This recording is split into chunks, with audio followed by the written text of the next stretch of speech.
श्री महालक्ष्मी नमः। स्वागत है आप सभी का मेरे YouTube चैनल पर। आज मैं आपको माता लक्ष्मी की सुंदर कथा सुना रहा हूँ। दीपावली तक यह कथा प्रतिदिन श्रवण करें और खासकर दीपावली के दिन तो ज़रूर श्रवण करनी चाहिए। इससे माता लक्ष्मी प्रसन्न होकर के मनवांछित फल प्रदान करती हैं।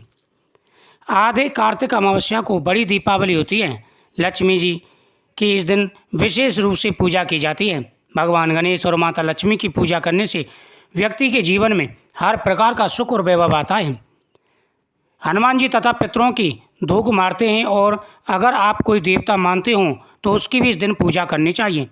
सब लोग साथ में जल, मूली, रोली, चावल, अबीर, गुलाल, फूल, नारियल, मिठाई, दक्षिणा, धूप आदि से माता लक्ष्मी, भगवान गणेश तथा अपने इष्ट देव की पूजा करते हैं। माता लक्ष्मी की पूजा करने के बाद में इस कथा का श्रवण करें। एक साहूकार की एक बेटी थी। वह रोज पीपल सींचने जाती थी। पीपल में से लक्ष्मी जी निकलती और चली जाती। एक दिन लक्ष्मी जी ने साहूकार की बेटी से कहा, तू मेरी सहेली बन जा। जब लड़की ने कहा, मैं कल अपने पिताजी से पूछ कर आऊँगी। लड़की ने घर जाकर अपने पिताजी से सारी बात बताई तो पिताजी बोले, वह तो साक्षात माता लक्ष्मी है, अपने को क्या चाहिए, उनकी सहेली बन जा। दूसरे दिन वह लड़की फिर आई। लक्ष्मी जी निकल कर आई और बोली, मैं तेरी सहेली बनूंगी, तू मेरी सहेली बन जा। तो लड़की ने कहा, मैं सहेली बन जाऊंगी, और दोनों एक दूसरे की सहेली बन गईं। लक्ष्मी जी ने उसको खाने का न्योता दिया। घर आकर लड़की ने अपने पिता से कहा, मेरी सहेली ने मुझे खाने का न्योता दिया है। तब पिताजी ने कहा, बेटी ये तो बड़े सौभाग्य की बात है। सहेली के जीवने जाने पर घर संभल कर जाना। जब वह लक्ष्मी जी के यहाँ जीवने गई तो लक्ष्मी जी ने उसे साल दुसाला उड़ने के लिए दिए, रुपया परखने के लिए दिए, सोने की चौकी, सोने की थाली में 36 प्रकार का व्यंजन दिया। जब वह जीम कर जाने लगी तो लक्ष्मी जी ने पल्ला पकड़ लिया और कहा, मैं भी तेरे घर भोजन करने आऊँगी। जिस प्रकार से मैंने तुम्हें भोजन कराया है, अब मैं भी तुम्हारे घर भोजन करने आना चाहती हूँ। लड़की बोली, आ जाना। लड़की घर आकर चुपचाप बैठ गई। अब लड़की मन में विचार करने लगी कि हमारे घर में तो खाने को अन्न भी नहीं है, और माता लक्ष्मी के यहाँ तो इतना सारा वैभव था, इतना सोना चांदी, धन दौलत, हीरे जवाहरात, लेकिन हम किस प्रकार से माता लक्ष्मी की पूजा करेंगे, कहाँ पर बैठाएंगे, क्या भोजन कराएंगे, ये उसके मन में विचार चल रहा था। वह उदास होकर के एक कोने में बैठ गई। इस प्रकार से लड़की को चुपचाप बैठा देखकर तब उसके पिता ने पूछा, बेटी सहेली के यहाँ जिम कर आई हो तो उदास क्यों बैठी हो? लड़की बोली, पिताजी मेरे को लक्ष्मी जी ने इतना दिया, अनेक प्रकार के भोजन कराए, परंतु मैं उन्हें कैसे जिमाऊंगी, मैं उन्हें कहाँ बैठाऊंगी? उनके यहाँ तो सोने की चौकी थी, साल दुसाला था, हर प्रकार का सुख और वैभव था। हमारे यहाँ तो कुछ भी नहीं है। माँ तो बैकुंठ लोक में सब कुछ है, हम माता लक्ष्मी को कहाँ पर बैठाएंगे? अनेक प्रकार के भोजन कराए, परंतु मैं उन्हें कैसे जिमाऊंगी? अपने घर में तो कुछ भी नहीं है। पिता बोले, जैसा होगा जिमा देंगे। बेटी वह माता लक्ष्मी हैं, उन्हें किसी धन दौलत की आवश्यकता नहीं है, वो तो भक्ति की भूखी होती हैं। भगवान तो भक्ति के भूखे हैं। जहाँ पर भक्ति हो भगवान वहीं पर अपने भक्तों के यहाँ आते हैं।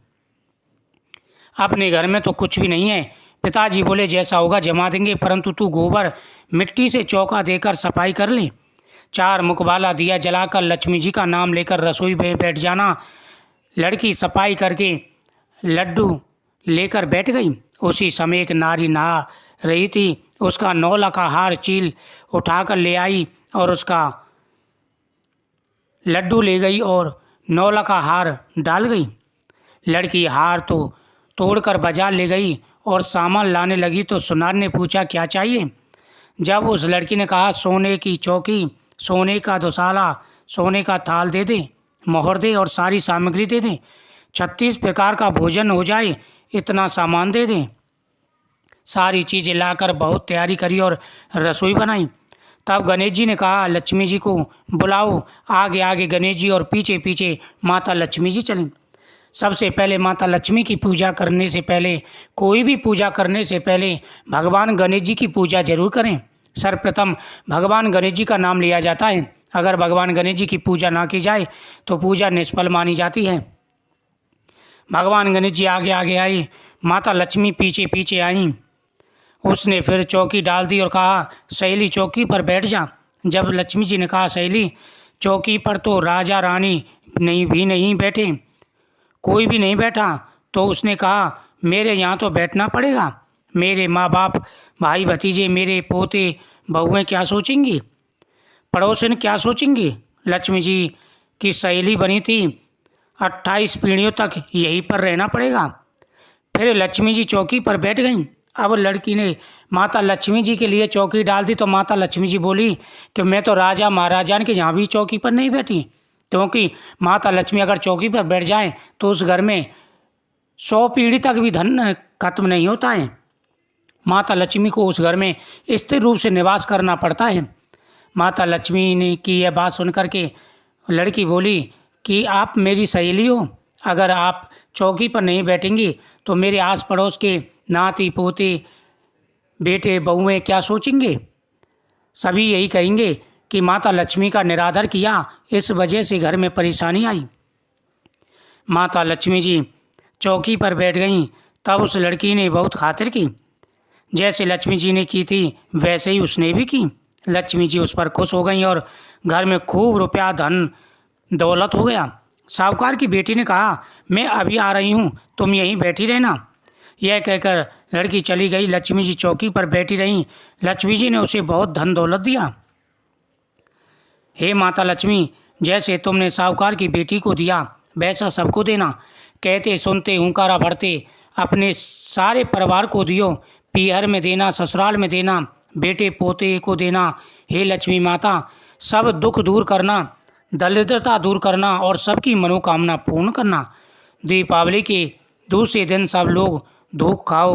औरतें अपनी सासू जी और नंद को पैर छूकर रुपया व बयाना देती हैं। इस प्रकार माता लक्ष्मी की पूजा करने से और इस कथा का श्रवण करने से हर प्रकार की मनोकामना पूरी हो जाती है।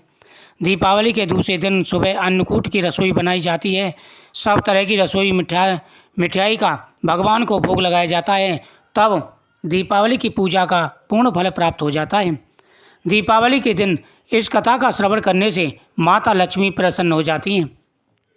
प्रतिदिन इस कथा का श्रवण करना चाहिए। दीपावली के बाद भी प्रतिदिन इस कथा का श्रवण कर सकते हैं। माता लक्ष्मी जी घर में धन ही धन भर देती हैं। हर प्रकार की दौलत घर में आती है, सुख और समृद्धि घर में आती है। वीडियो को शेयर करें, चैनल को सब्सक्राइब करें, कमेंट में श्री महालक्ष्मी नमः जरूर लिखें। श्री महालक्ष्मी नमः।